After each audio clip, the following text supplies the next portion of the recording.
ሰላም ጤና ይስጥልን ክቡራትና ክቡራን አዲስ ምንጭ ቤተሰቦች እንዴት ውላችኋል? እንዴት አምሽታችኋል? በያላችሁበት የከበረ ሰላምታችን ይድረሳችሁ። ዕለቱ ሚያዝያ 26 ቀን 2018 ነው። አሁን የደረሱን ሰበር መረጃዎችና የዕለቱን አበይት ዜናዎች ቀጥሎ እናቀርብላችኋለን። ከመረጃዎቹ ጋር አብሬያችሁ ቆይታ የማደርገው የእናንተው ውብሸት ታየ ነኝ። ክቡራትና ክቡራን ላይክና ሼር እያደረጋችሁ አብራችሁ እንድትቆዩ በአክብሮትና በፍቅር እንጠይቃለን። ወደ መጀመሪያው ሰበር መረጃ ስንሸጋገር ሰላም ጠሉና በዝርፊያ ተግባሩ ማህበረሰቡን ያማረረው ጽንፈኛ ቡድን በትላንትናው ዕለት ምሽት በንጹሃን ላይ የፈጸመውን ጭካኔ የተሞላበት ግድያ አስመልክቶ ከጃዊ ወረዳ አስተዳደር ምክር ቤት የደረሰንን የሐዘን መግለጫ አስቀድመናል። በትላንትናው ዕለት ከምሽቱ 11 ሰዓት ተኩል ላይ ከፍኖተ ሰላም ወደ ጃዊ በመጓዝ ላይ የነበረ ሃይሩፍ የህዝብ ማመላለሻ የመንገደኞች ትራንስፖርት 18 ሰዎችን ጭኖ የነበረ መኪና ላይ ጅግራ ውሃ ተብሎ በሚጠራ ቦታ ላይ በማስቆም ራሱን ፋኖ ብሎ የሚጠራው ጽንፈኛ ኃይል በንጹሃን ተሳፋሪዎች ላይ ዘግናኝ ጭፍጨፋ ፈጽሟል ይላል የአስተዳደር ምክር ቤቱ መግለጫ። በዚህ ጭካኔ በተሞላበት የአውሬነት ተልዕኮ ሕፃናት፣ ሴቶች፣ አሽከርካሪውንና የ8 ወር ነፍሰ ጡር እናትን ጨምሮ 15 ሰዎችን ውድ ሕይወት ቀስፏል። እጅግ አሳዛኝ ግፍን ፈጽሟል። ማንነታቸው የሽብር፣ የጽንፈኝነት፣ የዘረኝነትና የጎጠኝነት አስተሳሰብ የተጠናወታቸው እነዚህ ጽንፈኛ ኃይሎች የገዳይና የፕሮፓጋንዳ ሰራተኞችን አሰማርተው ድርጊቱን የፈጸሙት በኬላ ጥበቃ ላይ የነበሩ የጸጥታ ኃይል አባላት መነሳታቸውን ተከትሎ ሲሆን ለነውረኛ የፕሮፓጋንዳ ዓላማቸው ሲሉ መንገደኞቹን ከመኪና ወርደው ንብረታቸውን ከዘረፉና ካቃጠሉ በኋላ በጅምላ ረሽነዋቸዋል ይላል መግለጫው። በአማራ ሕዝብ ስም እየማልና እየተገዘተ ያለው ጽንፈኛው ፋኖ በማህበረሰቡ ላይ እያደረሰ ያለውን የግፍና ግድያ ማህበረሰቡ በጋራ ማውገዝ አለበት። በተፈጸመው የንጹሃን ዜጎች ሞት የተሰማውን ጥልቅ ሐዘን የጃዊ ወረዳ አስተዳደር ጽሕፈት ቤት ይገልጻል። ለሟች ቤተሰቦችም መጽናናትን ይመኛል። ሚያዝያ 26 ቀን 2018። ወደ ሁለተኛው ሰበር መረጃችን ስንሸጋገር የአማራ ክልል ፖሊስ ከጸጥታና ደህንነት አካላት እንዲሁም ከብሔራዊ መረጃና ደህንነት ጋር በመቀናጀት ባደረገው ጠንካራ ኦፕሬሽን በቴክኖሎጂ የታገዘ ክትትል መነሻውን ባህር ዳር ከተማ በማድረግ ወደ እንጅባራ ከተማ ሲጓጓዝ የነበረ ከፍተኛ ቁጥር ያለው ጥይትና የጦር መሳሪያ እንጅባራ ከተማ ሊገባ ሲል ሊያዝ መቻሉን የአማራ ክልል ፖሊስ ገልጿል። በተሽከርካሪው ላይ በተደረገ ፍተሻ 5174 የክላሽንኮፍ ጥይቶችን ጨምሮ 3 የክላሽንኮፍ ጠመንጃዎችንና የብሬን ጥይቶች መገኘታቸውን በማህበራዊ ትስስር ገጹ ያስታወቀው የክልሉ ፖሊስ ተጠርጣሪዎችን በቁጥጥር ስር አውሎ ምርመራ እያጣራ እንደሚገኝም ገልጿል።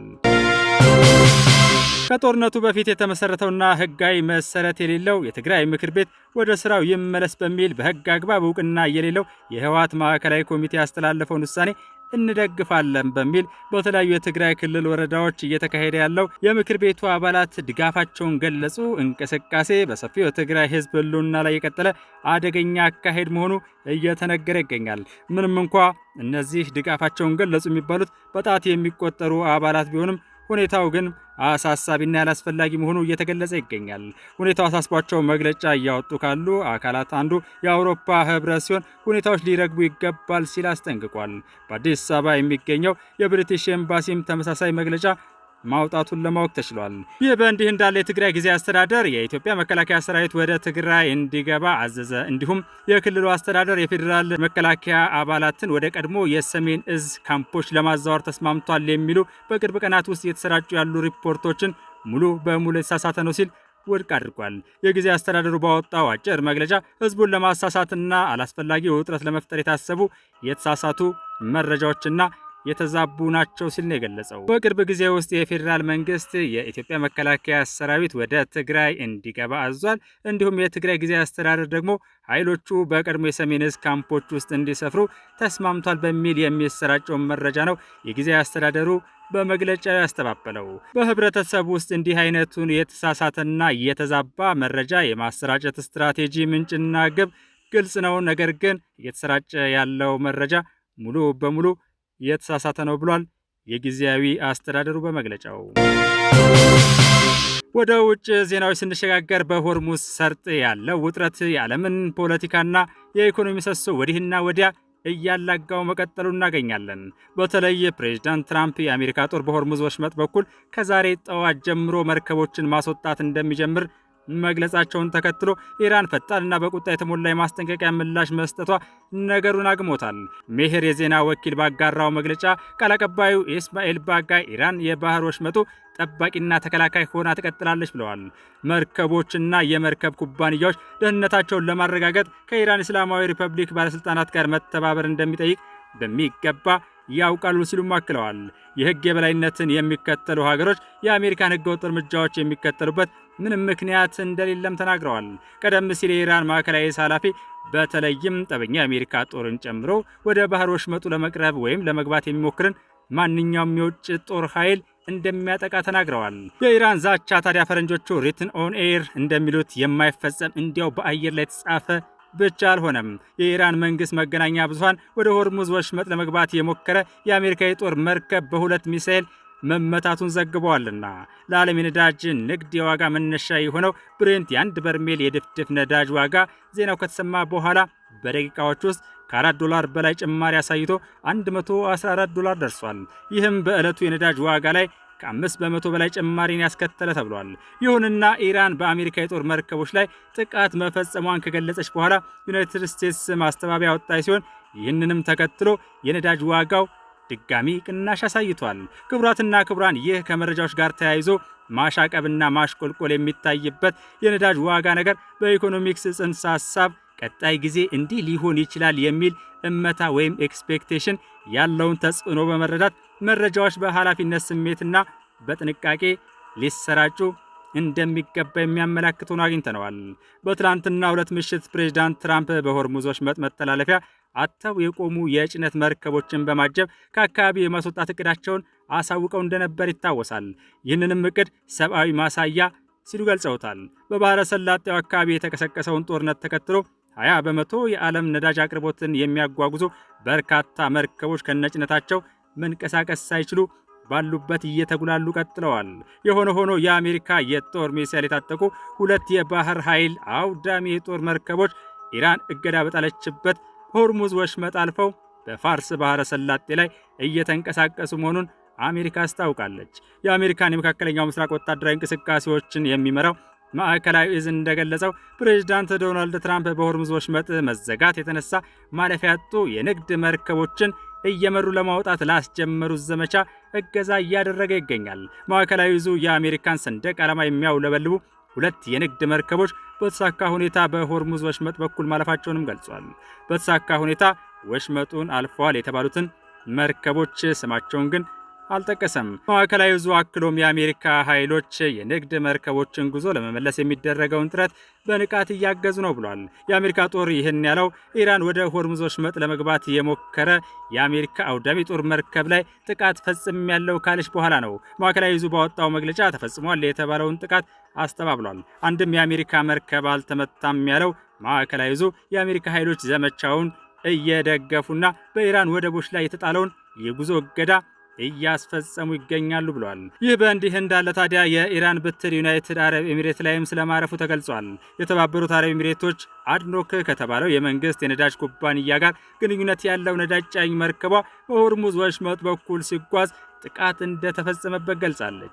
የኤሚሬቶች የውጭ ጉዳይ ሚኒስቴር ባወጣው መግለጫ እንዳስታወቀው በጥቃቱ የተጎዳ ሰው የለም። ሚኒስቴር መስሪያ ቤቱ በኢራን አብዮታዊ ዘብ ተፈጽሟል ያለውን ይህን ጥቃት የባህር ላይ ውንብድና ሲልም አውግዞታል። የኢራን ጦር ንግድ መርከቦችን ኢላማ ያደረገ ጥቃት እየፈጸመና የሆርሙዝ ወሽመጥን ለኢኮኖሚ ማስገደጃነት ወይም ለዛቻ መሳሪያነት እየተጠቀመ ነው ሲልም ወቅሷል። ይህ አይነቱ ጥቃት በቀጠናው መረጋጋት በህዝቦቹና በዓለም አቀፍ የኢነርጂ ደህንነት ላይ ቀጥተኛ ስጋት የሚጋርጥ ነው ሲልም አስታውቋል። ድርጊቱ የተባበሩት መንግስታት ድርጅት የጸጥታው ምክር ቤት ውሳኔን በግልጽ የጣሰ እንደሆነ የገለጸችው የተባበሩት አረብ ኤሚሬቶች ኢራን ጥቃት መፈጸም እንድታቆም ጠይቃለች። ሁሉንም ጠበኛ ድርጊቶች በአስቸኳይ ለማቆም እንዲሁም የሆርሙዝ ወሽመጥን ያለምንም ቅድመ ሁኔታ ሙሉ በሙሉ ለመክፈት ያላትን ቁርጠኝነት እንድታረጋግጥም ጥሪ አቅርባለች። የሆርሙዝ ወሽመጥን ለማቋረጥ የሚሞክሩ መርከቦች በቀጠናው እየተካሄዱ በሚገኙ ወታደራዊ ዘመቻዎች ምክንያት አደገኛ የደህንነት ስጋት እንደሚገጥማቸው የዩኬ የባህር ትራንስፖርትና ንግድ ስራዎች ማዕከል ያስጠነቀቀውም ይህንን ሁኔታ ከተከታተለ በኋላ ነው። የባህር ትራንስፖርት ባለስልጣኑ መርከቦች የፈንጂዎችን አደጋ ወይም ለመጓዝ ባሰቡበት መስመር የሚኖር ሌላ የአደጋ ስጋትን ከግምት ውስጥ ሊያስገቡ እንደሚገባ አሳስቧል። በወሽመጡ ውስጥ ማለፍ ወይም በጉዞ መለያ ስፍራው መጓዝ በጣም አደገኛ መሆኑንም ባለስልጣኑ ጨምሮ ገልጿል። ምክንያቱም ያልተገኙና እንዲወገዱ ያልተደረጉ ፈንጂዎች ሊኖሩ እንደሚችሉ ወይም ደህንነቱ ያልተጠበቀ መስመር ሊሆን እንደሚችል በማስጠንቀቅ ነው። ክቡራትና ክቡራን ለዕለቱ አበይ ዜናነት የመረጥነው ደግሞ በኢትዮጵያ መገናኛ ብዙሃን ባለስልጣን በተዘጋጀውና የሃይማኖት ተቋማት መገናኛ ብዙሃን ለሰላምና ለአብሮነት በሚል የፓናል ውይይት ላይ የጠቅላይ ሚኒስትር አብይ አህመድ የማህበራዊ ሚዲያዎች አማካሪ ሚኒስትር ሙዓዘ ጥበባት ዲያቆን ዳንኤል ክብረት የሰጡትን ማብራሪያና ምልከታ ይሆናል። ይህንኑ ተከታትለን እንመለስ። የሃይማኖት ሚዲያዎች ብዙ ነገር ለዚች ሀገር አስተዋጽኦ አድርገዋል ከተቋቋሙበት ጊዜ ጀምሮ። እሱን የሚዲያ ባለስልጣን ብቻ ሳይሆን ሌሎች ተቋማትም ከሚያቀርቡት ሪፖርት የምንረዳው ነው። ይሄ ቅድም የቀረበው የአብዛኞቹ ችግር ነው ብለን አናምንም። እኛ ግን ችግሩ ምንድነው? የሃይማኖት ተቋማት በአንድ የእምነት ተቋም ውስጥ ብዙ ሚዲያ አለ። ስለዚህ ዘጠናዎቹ ጥሩ ሰርተው አንዱ በሚያበላሸው ዙሮ ዙሮ ያ የእምነት ተቋም መልሶ ይወቀሳል እንጂ አብዛኛዎቹ ሚዲያዎቹም የሚሰሩ ሰዎች ራሳቸው የሚዲያ ተቋማቱን አሰራራቸው በጣም ለመልካም እንደተቋቋሙም መልካም ነገር ለመስራት ዋጋ እንደሚከፍሉ፣ በተለይ በእምነት ተቋማት ውስጥ ያሉ ሚዲያዎች ከሁለት ወገን ነው ዋጋ የሚከፍሉት። በአንድ በኩል የእምነቱ አማኝ ነኝ የሚለው ሰው እንዲህ አላልክልኝም ብሎ እነሱ ላይ ጫና ያሳድራል። በሌላ በኩል ደግሞ እነሱ የሚናገሩት ነገር እኔን ጎድቶኛል የሚል አካል መልሶ እንደገና እነሱ ላይ ጫና ያሳድራል። ይሄን ሁለቱንም ተቋቁመው የሚሰሩ የሃይማኖት ሚዲያዎች እንዳሉ ነው እኛ የምንገነዘበው። የሃይማኖት ተቋማት ሚዲያዎች የተቋቋሙት በኢትዮጵያ ሕግ ነው። የኢትዮጵያ ፌዴራላዊ መንግስት የሕዝብ ተወካዮች ምክር ቤት ባወጣው ሕግ ነው የተቋቋሙት። ስለዚህ ይሄን ሕግ እንዲያከብሩ ግዴታ አለባቸው። ይሄ ሕግ ከየእምነቱ ጋር ሊስማማ ላይስማማ ይችላል። ግን የምድሪቱ ሕግ ስለሆነ በዚህ ሕግ ነው የምንገዛው። ቅድም ያነሳችሁት ጉዳይ በሚዲያ ብቻ ሳይሆን የሃይማኖት ተቋማት እና አገር መካከል ያለ ክርክር ነው ከድሮ ጀምሮ። የእምነት ተቋማት ከድንበር ይዘላሉ። ለምሳሌ ሙስሊም ኢትዮጵያ ውስጥ አለ፣ ሙስሊም ሳውዲ አረቢያ ውስጥ አለ፣ ሙስሊም አሜሪካ ውስጥ አለ። ክርስቲያን ኢትዮጵያ ውስጥ አለ፣ ክርስቲያን አሜሪካ አለ፣ ክርስቲያን ሱዳን አለ። በዚህና መልሶ አገር ደግሞ በምንለው ሉዓላዊ በምንለው ድንበር ባለው መካከል እና ድንበር የሌለው እምነትና ድንበር ያለው ሀገር መካከል ይሄ ሁል ጊዜ የሚኖር ክርክር ነው። የሚዲያ ላይ ብቻ የሚመጣ ክርክር አይደለም። ስለዚህ ምንድነው የሚደረገው ሲባል በሱዳን ያለ አንድ ሙስሊም የሱዳንን ሕግ ያከብራል። ኢትዮጵያ ውስጥ ያለ ሙስሊም ደግሞ ኢትዮጵያን ሕግ ያከብራል። ግብጽ ውስጥ ያለ አንድ ኦርቶዶክስ የግብጽን ሕግ ያከብራል። ኢትዮጵያ ውስጥ ያለ ኦርቶዶክስ ደግሞ የኢትዮጵያን ሕግ ያከብራል። ጀርመን ያለ አንድ ወንጌላዊ የጀርመንን ያከብራል። ኢትዮጵያ ውስጥ ያለው ደግሞ የኢትዮጵያን ሕግ ያከብራል። ለምን? የሚያግባባን የኢትዮጵያ እስልምና ጉዳዮች ጠቅላይ ምክር ቤት፣ የኢትዮጵያ የወንጌል አማኞች ካውንስል፣ የኢትዮጵያ ኦርቶዶክስ ተዋሕዶ ቤተክርስቲያን፣ የኢትዮጵያ ካቶሊካዊት ቤተክርስቲያን ነው። አንድ የሚያደርገን ኢትዮጵያ የሚለው ከፊታችን መምጣቱ የኢትዮጵያ የሚለውን ነው ሁላችንም ይዘን እዚህ እየተወያየን ያለ ነው እንጂ ዛሬ የሱዳን ወይም የግብጽ ወይም የሳውዲ ወይም የአሜሪካ አብያተ ክርስቲያናት እዚህ ሚዲያዎች አልተጠሩም። የኢትዮጵያን የተጠሩት ለምን? በኢትዮጵያ ሕግ ስለተቋቋሙና በኢትዮጵያ ውስጥ ስለሚሰሩ ማለት ነው። ስለዚህ የኢትዮጵያ የሆነውን ነው መጀመሪያ የምናከብረው። በዛ የኢትዮጵያ ሕግ በኩል ሃይማኖታችን እንዴት እናስተምር ነው። የሃይማኖት ተቋማት የሃይማኖት ሚዲያ እንዲፈቀድ ለምን ጠየቁ? የጠየቁት ሃይማኖትን የምናስተምርበት አንዱ መንገድ ሚዲያ ነው። የሃይማኖት አስተምህሮን የምንሰጥበት አንዱ መንገድ ነው። ሁሉም ሰው እንደ ድሮ አይደለም። ዛሬ ሰው በመኪና ይንቀሳቀሳል፣ በአውሮፕላን ይሄዳል፣ ቤቱ ነው። ሌላ ቦታ ሆኖ የሃይማኖት ትምህርት ያስፈልገዋል። ስለዚህ የሃይማኖት ትምህርትን ስለምናስተላልፍበት የሃይማኖት ሚዲያ ይፈቀድልን የሚል ነው ጥያቄው። መሰረቱ ይሄ ነው የሃይማኖት ሚዲያ የተቋቋመበት እንጂ የሃይማኖት ሚዲያዎች የዓለምን የተለያዩ ጉዳዮች እንዲተነትኑ አይደለም። መጀመሪያም የተጠየቀው ይሄ አይደለም። ኤማ ከሆነ ሌሎች እኮ አሉ። ሃይማኖትን እንደ አንድ ፕሮግራም ማስተላለፍ በሚዲያዎችና የሃይማኖት ሚዲያ ማቋቋም ሁለቱ ይለያያሉ። ይህን ልዩነት በደንብ አክብረን ነው መስራት ያለብን። ወደፊት እነዚህ ቅድም ያነሳችኋቸው እንዲፈቀዱ የፖሊሲ የህግ ውይይቶች በሚደረጉበት ጊዜ ተሳትፎ ህጉ ይሄን መፍቀድ አለበት ብሎ መከራከር ይቻላል። አሁን የምንመራው ግን በጸደቀው ህግ መሰረት ብቻ ነው። ሌላው እኔ እንደ ሃይማኖት ሰዎችም እንደ ሃይማኖት ሚዲያም የሃይማኖት ሚዲያዎችም ግፊት ከሚደረግባቸው ነገሮች አንዱ ሁሉም ችግር በሚዲያ ይፈታል የሚል አዝማሚያ እየመጣ ነው በአማኞች ዘንድ። ሁሉም ችግር በሚዲያ ይፈታል። አንዳንዱ ችግር የሃይማኖት አባቶች ከመንግስት ጋር በመነጋገር የሚፈቱት ነው። አንዳንዱ ችግር የሃይማኖት አባቶች ተገናኝተው የሚፈቱት ነው። የሃይማኖት ተቋማት ጉባኤ የተመሰረተው እኮ ለዚህ ነው። የሃይማኖት አባቶች በጋራ ተሰብስበው መፍታት ያለባቸው ችግር አለ በሚዲያ የማይቀርብ እና ሁሉንም ነገር ሚዲያ ላይ ይዘነው ልንቀርብ አንችልም። ለምን? ከተከፈተ እንደ ፓንዶራ ቦክስ ነው። አንዴ ከከፈትነው የሁሉም ሳጥን ነው የሚከፈተው። በቃ እዚች ሀገር ላይ ሰላም የሚባል ነገር አይኖርም። ለምን? ሃይማኖት በጣም ስሱ ነው። ለሃይማኖቱ ሲል የማይሞት ማንም የለም። ለሃይማኖት አባቱ አድርግ ያሉትን ለማድረግ ወደ ኋላ የሚል በጣም ጥቂት ሰዎች አሉ። ስለዚህ ይሄንን መሳሪያ ስንጠቀም እጅግ በላቀ የህግና የሞራል ልዕልና የኃላፊነት ስሜት መሆን መቻል አለበት። የእናንተ ከሌሎቹ በጣም ይበልጣል። ሌሎቹ የማሳመን ግዴታ አለባቸው። ለምሳሌ ሌሎች ሚዲያዎች የህግ ክርክር አቅርበው የፖሊሲ ክርክር አቅርበው፣ እናንተ እኮ ያመነውን ነው የምትነግሩት። የማሳመን አይደለም ግዴታ፣ ያመነውን ነው ለመቀስቀስ ነው እንጂ አምኖ ነው እኮ የእናንተን የሚሰማው። አንድ ሙስሊም የሆነ ሰው ነው የሙስሊሙን ሚዲያ የሚከታተለው። ኦርቶዶክስ ነኝ ያለ ያመነው ነው የኦርቶዶክስ ሚዲያ እየተከታተለ ያለው። አምኖ ነው የመጣው። ፋናም በሉት ኢቢሲም በሉት ኢቢኤስም በሉት ሌላውም በሉት ለማሳመን ነው እየሰራ ያለው። ገና እያሳመነ ነው። እናንተ ግን ያመነውን ሰው ነው። ስለዚህ በጣም ስስ ነው ማለት ነው። ይሄንን ትልቅ አቅም ትልቅ ሰው ነው ይዞት ሊመራው የሚገባው። የዚህን ኃላፊነት በደንብ የተረዳ ሰው፣ የጋራ መድረክ፣ ይሄ በጣም አስፈላጊ ነገር። ይሄ በጣም አስፈላጊ ነው። ከዚህ በፊትም ተጀምሮ በአንዳንድ ጉዳዮች ነው ወደ ኋላ የተመለሰውና እኔ አሁንም ትንሽ እውቀቱ ያላችሁ ብስለቱ ያላችሁ ችግሩን የምትገነዘቡት አካላት እናንተ ኃላፊነቱን ውሰዱ። እኛ እንደግፋለን።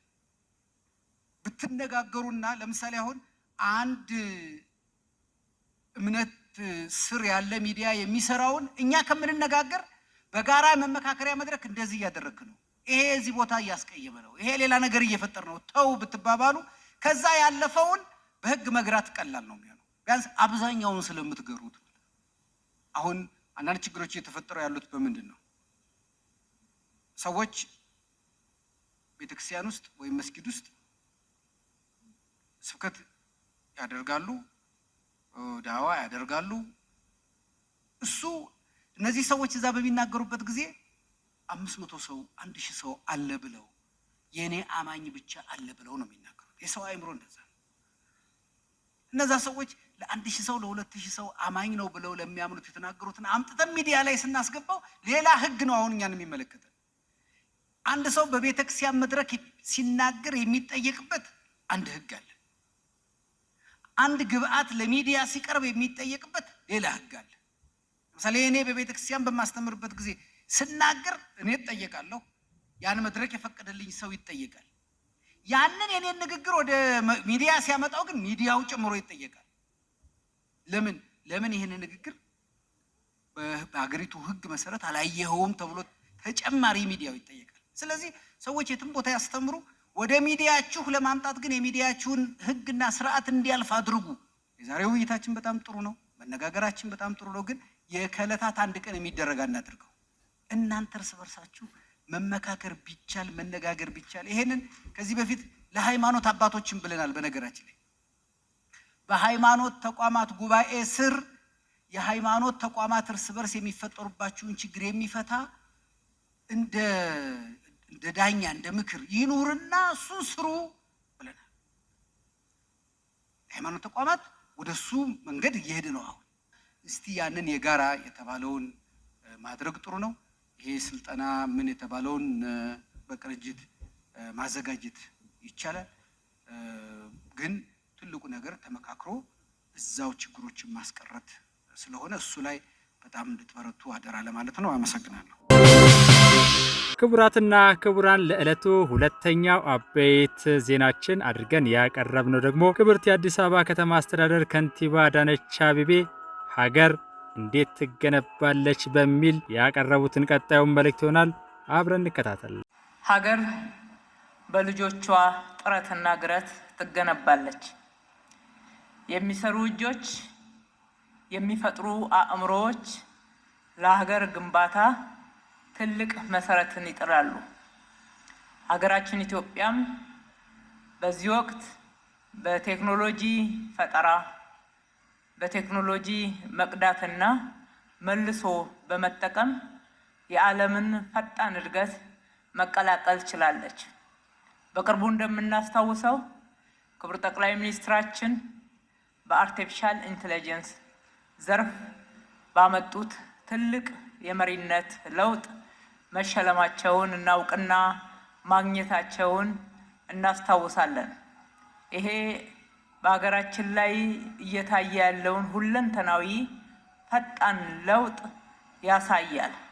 ቴክኖሎጂን በመጠቀም ቴክኖሎጂን በመፍጠር ቴክኖሎጂን የሚፈጥሩ አእምሮዎች እንዲበራከቱ በማድረግ የተያዝነው ጉዞ ተኪ ምርቶችን ይዘውልን መጥተዋል። ትላንትና የውጭ ምንዛሬን በማጣት ምክንያት በአግባቡና በምንፈልገው ልክ ያልተጠቀምንባቸው እንዲሁም ተኪ ምርቶች ስላልነበሩን የምንፈልገውን ፈጣን እድገት ማስመዝገብ ውስጥ እጥረት ሲፈጥሩብን የነበሩትን በመቅረፍ በኩል ትልልቅ ለውጦችን እያየን ነው። በዚህ ዘንድ የቴክኒክና ሙያ ኮሌጆቻችን እየሰሩ ያሉት ስራ ያመጣው ውጤት በእውነቱ ትልቅ ክብር ሊሰጠው ይገባል። እነኚህ የሚፈጥሩ አእምሮዎች፣ የሚሰሩ እጆች ምን ያክል እየተበራከቱ እንደመጡና በትጋትም ውጤታማ እንደሆኑ ያሳዩናል። ዛሬ በዚህ ኤግዚቢሽን ላይ ያየናቸው ተኪ ምርቶችን የሚያመርቱ እንዲሁም ዓለም አቀፍ ስታንዳርድ የሆኑ ምርቶችን እያመረቱ ለውጭ መላክ የሚያስችሉ አቅሞችን እየፈጠርን እንደሆነ አመላክተውናል። በተለይ ከተማችን አዲስ አበባ ላይ በፈጣን ለውጥ ሂደት እየሰራን ባለነው ስራ በቴክኒክና ሙያ ኮሌጆች ውጤቶች በጣም ተደግፈናል። አብዛኛው ከውጪ ማስገባት ይገባን የነበረ ነገር ግን እንዳናስገባ አቅም የሆኑን ምርቶች ከቴክኒክና ሙያ ያገኘናቸው ናቸው። ዛሬ በመንገዶች ላይ የምናያቸው እጅግ በጣም የሚያማምሩ ዘመኑን የዋጁ ዓለም ላይ ጭምር አዳዲስ የሆኑ የመብራት ምርቶች እንዲሁም በመንገድ ላይ የተጠቀምናቸው አዳዲስ ምርቶችና የመስራትና ውጤታማ የማድረግ ትልቅ ትጋቶች ቴክኒክና ሙያን ውጤት ያመላክታሉ ማለት ነው። ዛሬ ላይ እነኚህን ውጤቶች ይዛችሁ የቀረባችሁ ወጣቶች እንደዚሁም መምህራኖች በአጠቃላይ እየሰራችሁ ያላችሁት ስራ አንድ ኮሌጅን መምራትና በኮሌጅ ውስጥ አንዳንድ ፈጠራዎችን ይዞ የመምጣት ጉዳይ አይደለም። ከዛ በላይ ትልቅ ትርጉም አላቸው። የሀገር ግንባታ አካል ናቸው። ሀገር እነኚህን አይነት አእምሮችና እጆች የምትፈልግበት እጅግ ወሳኝ ምዕራፍ ላይ ነው የምንገኘው። መተካት ብቻ ሳይሆን መላክ ይገባናል። ሰርተዋል፣ እኛም መስራት እንችላለን። ሌሎች እንደሚሰሩት ሌሎች እንደሚፈጥሩት ሀገርን በመውደድ በትልቅ ትጋት 24/7 በመስራት እነኝን ውጤቶች ማስፋትና እጥረቶች ባሉበት ስፍራ ላይ ሁሉ ማዳረስ እንችላለን። ዋናው እንችላለን ብለን ማመን ነው። አምነን ደግሞ መተግበር ነው። ለዚህ የሚያስፈልጋችሁን ድጋፍ ሁሉ የከተማ አስተዳደሩ ሁልጊዜ እንደሚያደርገው ዛሬም አጠናክሮ ይቀጥላል። እናንተ እነኚህን ስራዎች ሲሰሩ የምትፈጥሩት የስራ እድል ሰፊ ነው። በምርት በኩል የምናገኘው ውጤት በጣም ወሳኝ ነው።